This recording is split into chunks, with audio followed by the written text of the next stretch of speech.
$200, a Super Nintendo setup costs twice as much as the old system. For the money, the company promises better pictures, sound, and adventure.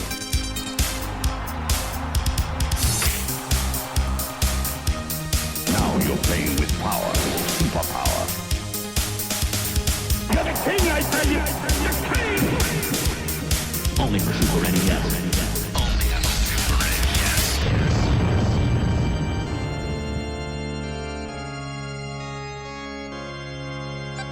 You're listening to the SNES podcast with your host, Soul Blazer. Hello, everybody. This is Super NES Podcast, episode number 189. These are your regular co-hosts at the podcast. I am Greg. He is Joe. Hi. And this is Joe's pick this time for us to cover a game. And Joe did a kind of surprising pick for us. I think it was kind of spur of the moment kind of thing, because I kind of, he wasn't sure what else to cover. But I am curious, though, to learn more about this. So, Joe, why don't you tell us what game we're covering this episode and why you decided to cover it? So let me tell you, it took me almost a full 2 days to figure out whether I own this ROM or not, because I looked up Disney's Magical Quest starring Mickey Mouse. I looked up Mickey's Magical Quest starring Mickey Mouse. And then finally I found it under the proper name of The Magical Quest starring Mickey Mouse. And to make it more confusing, the later GBA port was renamed as well, too. So Right, and most of these people, probably know this game as Magical Quest or Mickey's Magical Quest. Like, I did not realize that the original name is The Magical Quest. Like, it's so generic. And then it adds that Mickey Mouse. But yes, so a little inside baseball as to why I picked this. Yes, it was kind of a last-minute pick, but also, as a Genesis kid, I loved Castle Evolution, and that is probably one of my favorite platforms for the Genesis and that I had growing up outside of Quackshot. So, I felt that this was probably the Super Nintendo equivalent of that, and the fact that there's technically three, one that never left Japan, that we can cover on here. I figured we might as well start with the first, and then we'll eventually make our way through the entire trilogy. yes, we will. So I'll say, trying to find the game probably didn't make it easier because the fact that it was a trilogy as well too. So, but Which all have different names. yes, but the second game, the second game of the trilogy, the Great Circus Mystery did come on Genesis as well. So See, I didn't know that. So I played that and actually beat it for the Super Nintendo probably about 5 years ago when I had my physical Super Nintendo that George had given me for my birthday. So that was my first introduction to the series on the Super Nintendo. right, okay. So let's talk about the trilogy in broad strokes here, and then we'll get into the actual specific game we're covering. Disney's Magical Quest, as Joe already mentioned, was a trilogy that came out originally for Super NES, in the early to mid '90s. As I said, the second game in the series did get Genesis. I don't know why only that game got Genesis port, not the others. But in any event, the series was primarily for the Super NES. All three games did get re-released later on, and then later on the GBA as well, with some enhancements. So if you're looking for the game these days, the GBA version may be easier to find, because simply the fact that all three games did get enhanced some. And if the third game, the trilogy, because it came out so late in the Super NES's lifespan, it only got a Japan-only release, but it was released in the West on GBA. So there are some similarities with all three of these games. First of all three games were, of course, Capcom Disney games. We've already talked about this in the past. We covered the Goof Troop. Capcom had the license some big Disney games from the mid '80s to the mid '90s. So these are again more of their games, and these are platformers. The basic premise for all three games is roughly the same. You're playing mostly as Mickey Mouse, although depending upon the version of the game, you can play as Minnie Mouse or Donald Duck in some areas. but primarily like you're playing Mickey Mouse, and you're going up against Pete, who's Mickey Mouse's kind of like major antagonist throughout this cartoon series history. You usually cross paths with him in like in every game featuring Mickey Mouse, for example, Kingdom Hearts, and other stuff like that as well too. So you basically have to defeat enemies by either jumping on them, a la Mario, or grabbing and throwing blocks at them, kind of like Koopa shells, again a la Mario. So obviously Capcom took a lot of inspiration from how the Mario games played, like when they made this series. So, but there is one cool. But there are some cool, unique things like in this trilogy. One of them is the ability that you go through the game. You gain the ability to be able to get the new character outfits, which usually comes right out of like past Mickey Mouse movies and/or cartoon appearances. And these outfits give you like new abilities. Some abilities you need to advance in the game. Other abilities are just simply super helpful. You also get the ability to expand your heart meter by finding hearts, kind of like how Bionic Commando you expand your heart meter, but like by finding bullets. And for the games, they use the gimmick as well too, I'm sure. And there's a shop boss in the game, and you're able to earn coins, and you can like when you find a shop, you can use your coins to buy upgrades for your outfits or other like one-ups, health refills, and other items that can help you with your quest. So all three games of the series kind of feature those elements. So that's like the trilogy, the trilogy like a broad stroke. I never played any of these games, even though I was a big fan of Capcom's NES games. By the time Super NES came out, I kind of gotten older to like late teens, so I kind of really wasn't into these games as much. Even though I think I probably would have liked them had I played them like back in the day, because like any other Capcom game, they are like very well programmed and designed, like for sure. So, and you have not played before this any game in the trilogy, Joe, you said? No, before this game, I played the Circus one for Circus one, okay, yeah. about 5 years ago, and I blew through that in one sitting, much like I did with this game.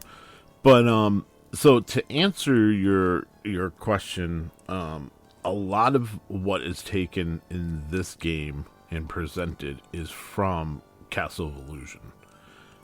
Being able to makes sense to jump on the enemy, yes, that comes from Mario. Yeah, I played Castle of Illusion, but that was like a long time ago. So I really remember, like, but so like in that game, you can also spin the enemies to knock out other enemies. You can kind of grab, I guess they're supposed to be like tomatoes or something, or apples, and then use them as like helicopters to kind of get to higher platforms and whatnot.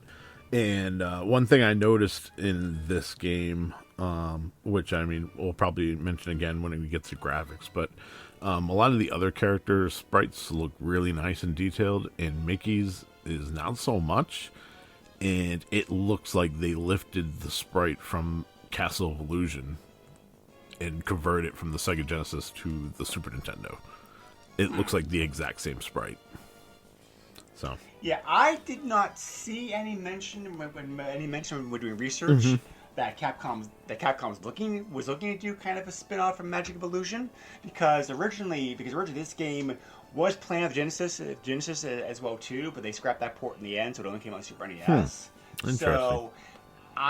So they very well may have borrowed elements from the game. Right. I believe that, but I also remember Castle of Illusion using Genesis processor to a large degree, because that game is very like fast paced. So they may have been like, when did Castle of Illusions come out? Let me look that up real quick, because I don't know when that game came out. Before I say this thing sounds stupid. Let's see. Castle of Illusion originally came out. Oh, this is an old game, 1990. Okay, yeah. So yeah, there you go. I didn't realize how early that it was. Yeah, it's very possible Capcom may have been like, okay, that game did very well in Genesis. Let's kind of make like a more updated version of it for Super NES. Right, which makes sense. Like the logic of being able to do costume swaps and whatnot is kind of the leap forward that you would take in the next evolution after Castle of Illusion, in my opinion. Yeah. Right. So it makes sense. So, This game came out in Japan in November, like November 1992. Given how very little text was in the game, they got a North American version almost immediately afterwards, just a month later in December, in time for Christmas. Europe saw it a few months later, like in March of 1993. As I mentioned, the game's developed. As I mentioned, the game's developed and published by Capcom. There was a Genesis port plan, but it was scrapped. All three games were then like re-released and remade. Re-released like the GBA, like in the 2000s. We will talk about the GBA version later on, but the GBA version came out in 2002. It was renamed to Disney's Magical Quest starring Mickey and Minnie, because one of the big changes they made to the game was that Minnie was added as a playable character, although she's identical in gameplay. It's like we're just a sprite swap. Also Nintendo published that version of the game thanks to Capcom. Even though Capcom did handle the update of the game like in-house. So curiously enough, but so anyway, the game is many aspects a very typical platformer. Like I said before, there are a lot of elements that are borrowed either from Castle of Illusions or from Mario games. Like Joe mentioned, the ability how you can grab onto the apples. I believe they're apples. I believe they're apples as well. Yeah, which kind of become helicopter blades, kind of like spinning up in the air for a short period of time. You can hop on blocks. You can also grab blocks and throw them at enemies, like out of the shells. And you can also like bop enemies like their head to be able to defeat them. It's like you're looking for coins. There is a score table. You can earn extra lives like by earning points. And like I said before, you do need to keep an eye out for hearts to expand your life gauge because you only have 2 hearts to begin with. So 2 hits can very quickly kill Mickey, especially later on in the game, to make up like a wrong jump, or like you happen to have problems with a boss fight or whatever. So you do want to like look for those like hearts to max out your life gauge for sure. You actually can find a total of 5 hearts, which will boast your which at the end of the game your heart gauge could be as much as like 7 hearts. Yeah. There's also like a boss gauge meter on the bottom of the screen that you see like when you're defeating we're going against like boss fights. So this game only has 4 stages. So at first comparison like first brush, it does look like relatively quick. However, one of the things you have the ability to change on the options screen for this game is the game's difficulty level, which is like your 3 typical easy, normal, hard. Right. And I thought it was actually very good, so I actually was very pleased with that because it's like not only can you also change the controls, which is nice, but you also can change difficulty level. Easy is a great difficulty level for kids because it really is easy. Yes. Like you have like a young kid who wants to play the game, good setting for them. Normal is for somebody who's like an older kid, somebody who's like an average for platformers. They'll have a good time with it. Hard is actually very hard. It is definitely a challenge to play in hard mode. Yeah, absolutely. So I thought the developers did a very great job of balancing the difficulty levels that this game offers. Agreed. So how'd you play this game, Joe? I emulated it. Well, I meant the difficulty level. Oh. Sorry. I played on normal. I knew from Circus Caper or whatever it was, Mystery Circus. When I had played that, it has the same thing where you have easy, normal, and hard. And I thought I'd be cool and play on hard. And for a kids game to literally hand my butt to me within the first level, like I couldn't get past the first level. I knew that playing on hard was not the selected difficulty for me. So anybody listening to this podcast should be playing on normal. If you feel that you are having too easy of a time playing normal, then by all means up the difficulty to hard. But yes, because if you don't have more than like an hour and a half to dedicate to this game, play on easy, because you'll be able to see everything. You'll be able to beat it within an hour. That's pretty typical, because like a speedrun in this game I got online like 45 minutes to an hour. So like playing through normal difficulty level for sure. But yeah, because one of the biggest knocks about this game, and we'll get to the reception of the game later on, is the game is like kind of short because it is like 4 stages. So at least hard mode balances that off some by giving you like a real challenge to get through the game. Right. So. But yeah, so at least the difficulty levels are kind of like fair. So the plot's typical kind of silly Disney stuff. Doesn't really make any sense. Doesn't really need to. Just kind of like window. This plot made me window laugh. dressing. Yeah. So, do you want to try to explain it, Joe? So basically, Mickey, Donald, and Goofy and Pluto are in a field throwing the ball back and forth. They're just having a wonderful game of catch like you'd have with your dad. And then Goofy, in his almighty smartness, just decides to whiff the ball past everybody, somehow goes into some mystical fantasy realm, and the big bad Pete kidnaps Pluto. And here we are, we gotta go rescue Pluto. Which begs the question, like, what does Donald and Goofy do this entire game if it relies on just Mickey? Like, Well, Goofy actually goes after Pluto, and then he doesn't come back either, which just leave a very hilarious line, like in the opening story. It's like, goes like, yeah, like he's got this. No, he's probably got this. Oh crap, I have to go help. Right. But I mean, which again, where's is like, Donald? They went to the cartoon. Where's Donald? Like, why wasn't there? Yeah, Donald vanishes. Like, why wasn't there so like a 2-player option? Yeah. Why wasn't there like a 2-player co-op option? Like, I don't know. Like, I feel like they probably had good intentions, and something tells me that like maybe they just decided to rush it at the end because, if I remember correctly, the second one, Mystery Circus or whatever, I'm pretty sure that's 2-player. So they rectified that. Let me.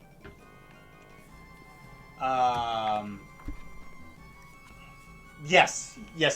That game does have. That game does have 2-player cooperative gameplay. So, but yeah, I don't know. It's like like this strange. That's a good. Yeah, But I also think it's like funny, like it's such a basic premise. Like they're just playing ball in the park, and then Goofy's like, "Oh shucks," and just overlobs the ball, and like boom, suddenly they're in like some fantasy world, and Pete's stealing Pluto. And then also, like then also then also finish that up like real quick. Again, Capcom seems like they're borrowing heavily from Nintendo on this. But in the game, after you beat Emperor Pete, you find out, there's already a dream. Yeah. So again, like all that Mario 2. So it's like okay, but that makes sense. But I didn't want to spoil it just yet. Anyway, but well, it's a 30-year-old game. Right. I think, like everything's off at this point. So, but anyway, so there is a. So there's like minimal text cutscenes as you go through the game. There's a magician who helps Mickey out, who shows up every now and then in the game to give you advice, give you items, that kind of stuff. So there's that. Like I said, it's typical silly Disney platform plot. So, But yeah, so let's go into the gameplay. Gameplay is again I hate to keep saying this, but it's true. It is very Mario-ish. Oh yeah. But then again, Mario is the best for platformers, the gold standard. So it's like imitation is a serious form of flattery, as the saying goes. So I guess the worst things Capcom could do, but be inspired. Like I said before, it was a long time since I played Cast of Illusion, so what you said, they took elements of gameplay from that too as well. So, but yeah, basically Mickey just kind of like has a good, pretty good speed, pretty good jump. There are items you can find. You go through the stage. The outfits that Mickey Mouse can get are pretty cool. He unlocks one outfit at the beginning of each stage as a reward for defeating the previous stage's boss. So. Stage 2, you get the magical outfit, a la Fantasia. So, this allows you to be able to shoot magic like your enemies. Yeah, having a projectile after only being able to basically hop on your enemy's head and then you have to use that enemy as a projectile. It's nice to have your own projectile that you can just kind of shoot out. But it also kind of, in a way, makes the second level feel almost as easy as the first level. Right. Well, like I said before, these outfits are optional. There are some areas of the game that require you to have an outfit on, but most of the time, it's just thanks to the variety. There's pros and cons with using the magician. You can charge up shots to make them more powerful. However, like shooting magic does empty out his magic meter, and the more powerful a shot, the more magic it takes. You also gain the ability while magician to breathe underwater for some strange reason, I guess. Just because it's magic. Okay, yeah, right. And control magic carpets. Carpets were like this as well too, which again is not really Fantasia. So, third outfit is a firefighter. From one of his cartoons, I'm sure. I don't remember him dressing. I don't remember him dressing up as a firefighter specifically, but I'm sure. Yeah, for one of the old black and white cartoons, he definitely was firefighter at some point. I mean, come on. Like, they basically set this up specifically for that third level boss. Like, there's no other reason. Like, they were like, oh, we want to have this cool boss that's on fire, and, like, you have to put him out with the water. And they were like, well, how are we going to do that? Oh, let's make him a firefighter.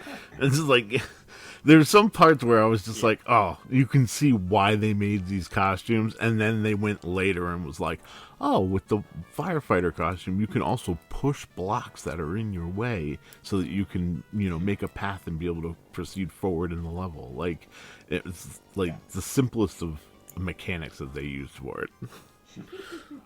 Right. Yep. True. The firefighter does operate a lot like the magician. You also get the ability to form icicles as well too, like of this item. And again, there's also like a meter you have to watch, like your water supply. The last outfit is given to you in stage 4. This is the mountain climbing gear, which is pretty cool. It gives Mick the ability to use a grappling hook to attach to the grappling hook they use to attach to certain objects, like a hoist or swing himself around. You can also use them to grab items, and it can be used as a defensive weapon to stun enemies as well. So definitely multi-purpose. Definitely the most handy outfit in the game. Absolutely. I think. So, because you kind of need it for stage 4 too, because stage 4 is definitely the hardest of the stages of the game. Even on the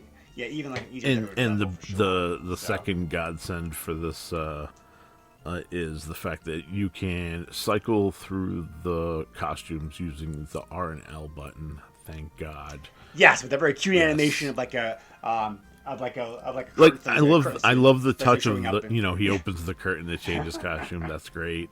But like the fact that I don't have to go into a menu to select the costume just was fantastic. I love the idea that like I can just hit left and right and just change. Right. So yeah, let's talk gameplay. Gameplay is pretty basic platformer stuff, like I mentioned before. It does the job very well though, because like I said, the outfits give you the ability to be able to change your abilities. Like I said, some areas require them, some areas just fun. There's platforming is typical platforming. There are some cheap deaths, but they're really not. There's not really as many cheap deaths as like other platform games of this type that you might expect. So, the boss fights are challenging. Boss fights all require you to use the outfit you gained in that stage to defeat them. And you definitely can lose some lives. Of them, like to figure out the pattern, what you have to do to defeat them. And repeat at the end of the game is particularly like a pretty challenge because they're very like big, intimidating enemies. So, it definitely. It definitely is. The bosses definitely kind of step things up like a bit as far as difficulty goes. Typical gameplay aspects, Joe. What you think about this visit of like Capcom Disney games or other platformers in general? So I always let you do the research for these episodes as far as background of these games and everything else, but I had to look at this game because it's one of those, like, I know what comes after this, and I'm very familiar with what comes after this as far as, like, Aladdin and whatnot. And this was Capcom's first Disney property on the Super Nintendo. And they did a good job. I think it plays well. It looks well. Sounds great. And, I played the same on the Genesis with Castle of Illusions, minus the costumes. But the gameplay is the same. The platforming's pretty much the same. I can't remember if you're collecting coins in that game or not. But I mean, it's essentially the same game with a new coat of paint and the added mechanic of the costumes. And that's not a bad thing because that game was fantastic. And this game is also fantastic. And it just adds to it. And spoiler, Mystery Circus is also fantastic. So Capcom knows what they were doing. They applied... I feel like there's some parts where you can tell like they kind of applied some of like the Mega Man mechanics to these games. Which again, same company, same ideas. Why not? Right, absolutely. Which I'm perfectly fine with. Like the way Mickey jumps, it feels like Mega Man, and that's not a bad thing. That's good because I know what to expect. Like this is a very, like. Yeah. Side note: it is a very cute jump that Mickey Mouse does too, because like he has this like. Because he tucks up his feet, his arms at the side. It's like he's that big grin on his face, and like But it's a very happy jump. Yeah, absolutely. So graphics and music. The graphics of this game are pretty good. For a fairly early Super NES game, they're very bright, very colorful. There's some very nice growing backgrounns. Like wide variety of locations. The enemies are all like very little. The enemies are all like very like well defined and large. You did mention how you thought Mickey Mouse was just borrowed from Castle of Illusions. I only say that because the rest of the character design, especially like Goofy and Donald and Pluto and Pete, like those are really nice. They look like their cartoon counterparts, but Mickey kind of almost looks mushy, if that makes sense. Like he's not a clear sprite, and that's why I said it. I feel like it's the same sprite they took from Castle of Illusions, because let's be fair, the Genesis may have had the jump in the 16-bit market, but it was not anything compared to the Super Nintendo. And graphically, this looks like a Genesis sprite, not a Super Nintendo sprite. Look at what other games were coming out in 1992. And it's hard to look at this and say, okay, yeah, Capcom put their best foot forward with this Mickey sprite. I think they put a lot more effort into everything else in the game, and kind of, maybe their intent was to clean it up, but I still feel like they had Castle of Illusion, they had that asset, and they were like, let's put it in there to start so we can get through this, and then they just forgot to go back and change it. Just my thought. Yeah, possibly. I mean, you may be right. I do agree Mickey Mouse doesn't look quite as good as everybody else. Having said that, the graphics still fine. I mean, it still looks like pretty good. Well, yeah. So, like I said, I'm not complaining. I'm just, it's a nitpick. Yeah. So, but, yeah. I mean, you may be right about that. That's a possibility. So, music is like typical platformer stuff. Like nothing very amazing, but again, pretty decent enough flavor, decent enough for the game. I would have expected them to use. I thought Capcom had the license to use. I thought Capcom had the license to use Disney music as well too, because I remember hearing Disney music in some of their other games. So I don't know why they didn't use the Mickey Mouse theme in this, for example. But yeah. But yeah. Yeah. I mean, I felt the music was serviceable for the game. But, like you said, it's nothing that's going to stand out. It's not like I'm listening to the Magical Quest starring Mickey Mouse soundtrack in the car while I'm driving around. Like, this is, it gets the job done when you're playing the game, and that's about it. It's not going to sit with you. You're not going to be humming these tunes. But, it serves its purpose. So I did see a graphical glitch in this game. I'm not sure if you saw it also, Joe. Maybe it was just like a drawback of emulation, which happens now and then.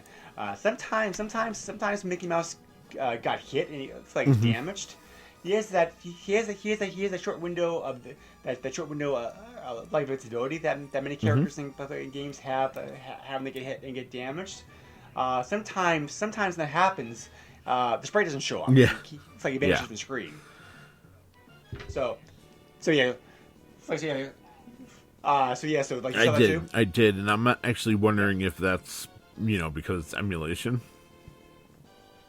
Could be, yeah, because I looked at because I look at videos online. Yeah, They show too, so I really but don't know if it's but like that's the corrupt- thing, you don't know how corrupt they're back playing or- either. So my assumption is that because I'm sure you were playing on your Super NES Mini, I also played on my Mini as well as my PC emulator. So yeah, I had the same thing, and my assumption is that okay, well, this is just kind of what happens when you emulate things. Some things just don't equate properly.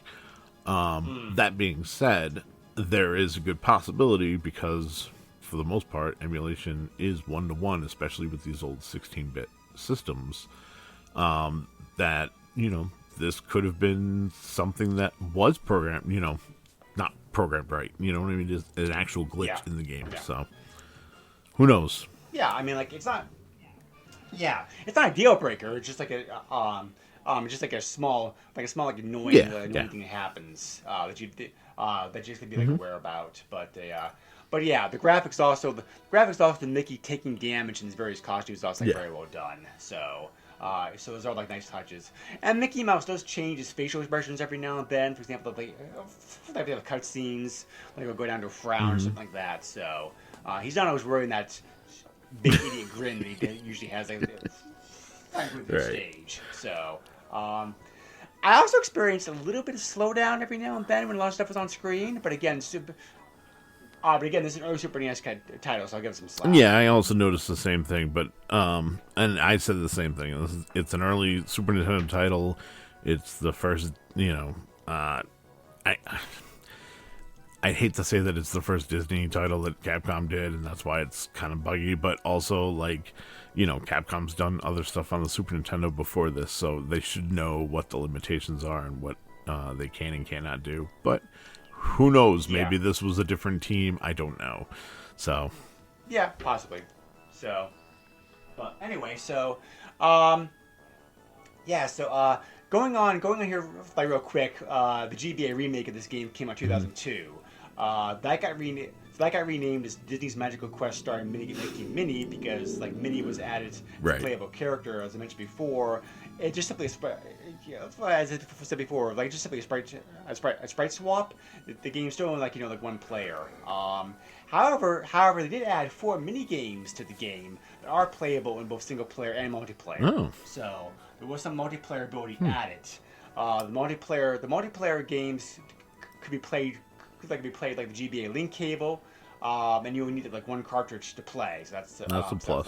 A cool thing with that. But yeah, the GBA version also added a save feature, so you can save anytime that you want to. Because this game being so short doesn't have either a pass-through feature or save feature originally. And you can also and the game also did something that the game also offered the game also offered the ability that several other games this time period did. I don't know if you ever did anything with this, Joe, but do you remember how back in that time period, it was a gimmick that several GBA games would allow you to be able to interface with another GameCube game, and the GBA could be used as a secondary controller or something like that. Zelda did this best, I think. With 4 swords. Right. So this game also had that feature. You could plug in, so you could connect your GBA with this game to the GameCube, and you're playing Disney's Magical Mirror, Mickey Mouse.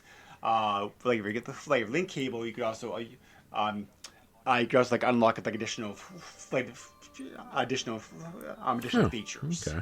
So, but Too bad Disney's Magical Mirror wasn't that great of a game. I never played it, so I can't comment anything about that. So,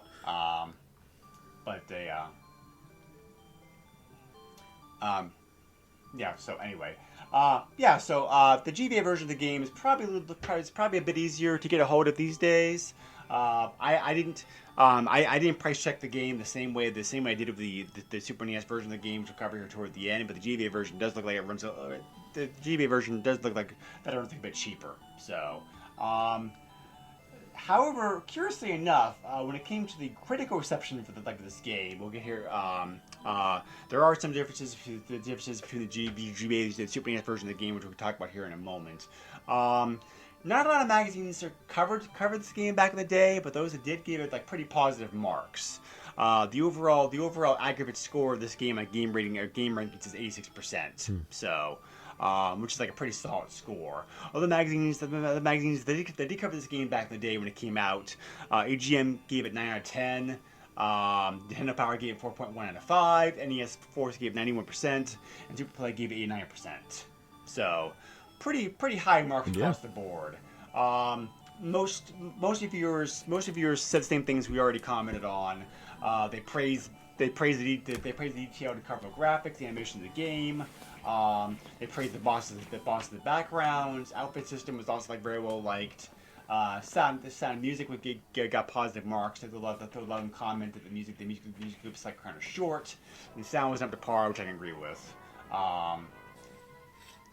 Most of the criticism was aimed toward the shortness of the game, the difficulty feature of the game.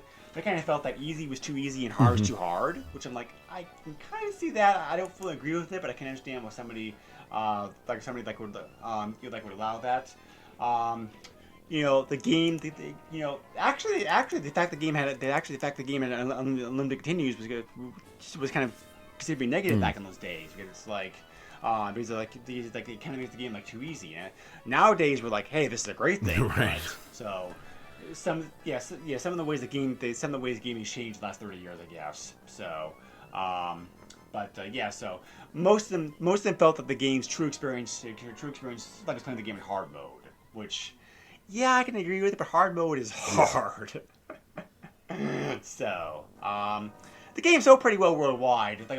Worldwide, 1.2 million copies of the game were sold. So, the GBA version of the game did not get quite as high marks. For example, GameSpot gave it 6.6 out of 10, and IGN gave it 6 out of 10. Most of the reasons for that is because they kind of felt the GBA port lost several things compared to the Super NES version. They felt like they felt the GBA game actually had worse graphics, which is it's I know the GBA is actually has better graphics than the Super NES. Maybe just the programmers kind of bit sloppy trying to put the game over the GBA and didn't really touch the graphics up as well as they should have done. I mean, looking at screenshots, I think it's just that the what it looks like is it's kind of like what would happen with the Game Gear and Sega Master System games, where they would kind of blow it up, and so part of the frame would be cut off, so things would look bigger and brighter, but in all actuality it would be cut off, and it would kind of hinder the original stage design. That was another complaint. The crop background is a small view area. So I mean, the mini games also they felt also didn't add very much value to the game either. So. And I mean, despite what, reviewers said about the GBA remake, let's be fair. January of 93, Nintendo Power dedicated 6 pages, or actually I think it's 8 pages, of coverage for this game. And they literally broke down all 4 stages. Right. I mean, you can say what you want, but the reality is, this game was big deal at the time, and everything's going to be seen differently through hindsight in 2020. Yeah. Yep, that's true. I can have to agree with all that. So, one last thing I thought was interesting also is that, Games Radar back in 2009 actually did an article talking about what they felt was the the 7 best Disney games period of all time, up to that year, of course, obviously, because they actually ranked this game at number 5 on the list. So that's pretty high praise. So in case you're wondering, Aladdin to Genesis was number 4. Tron 2.0 was number 3, Yeah. which is a great game. That's a very that's a fun like first-person shooter. Look at the game as well too. And where's the page? Oh, here we go. All right. Sorry, this is having to refresh on my refresh like on my computer here. So, DuckTales number 2, obviously. And number 1, of course, Kingdom Hearts. Yeah. That makes sense. Yeah. But anyway, I mean, like, this game held up pretty well. It's still It's still pretty, it's still pretty well regarded today. This is a decent platformer. It's not the best platformer in the system, but it's a very with being a Capcom Disney game, it is very well programmed, plays very well, looks good. Minus the complaints of the game being short and like too hard and hard being too hard. This is a very competent, solid platform game that still holds up pretty well. Absolutely. So, I recommend everyone at least plays it once. There's probably not much gameplay after that, but at least play it once. And since you mentioned how you thought the second game in the series was even better, I'm curious. I'm curious about that one too. Yeah, it'll be fun. And have you ever played number 3? Probably not, because that one didn't. So I just recently found that number 3 existed and was only in Japan. So no, I have not played that one. And because I picked this one, I figured we will tackle the second game and eventually get to the third game. So I decided I'm going to hold off until we get to that third game. Right. Okay. Yep. Sounds good. So, all right. So, moving on here. There's one cheat code available in this game, which may be of which may have helped you if you're struggling with it. Like in hard mode. Before collecting a small heart from the small yellow boxes, have both controllers plugged in, then push start and select, and hold them on both controllers and controllers like collect the heart. If done right, you'll hear the Capcom logo music play, and the Mickey Mouse is suddenly gain max heart, 90 coins, 9 lives. The magician and fireman outfit's fully upgraded, and 909 seconds on the timer. So, very nice code to help you out with this game. That's awesome. Probably code left in from programming when they wanted like the programmers were debugging the game and wanted to be able to play test the game without having any problems with it. So, but that's usually what happens. Most codes are left in the game either intentionally, or not intentionally, because the programmers can't play the game very well. As a side note, you may know the story behind this, Joe, but that's actually how the famous Konami code got started. Gradius, the first game to have the code, and the programmer basically could not play the game very well because he thought the game, his own game was too hard for him. So he put the code in to help him out with the game. It was supposed to be the code was supposed to be removed. It wasn't, and the rest is history. So absolutely.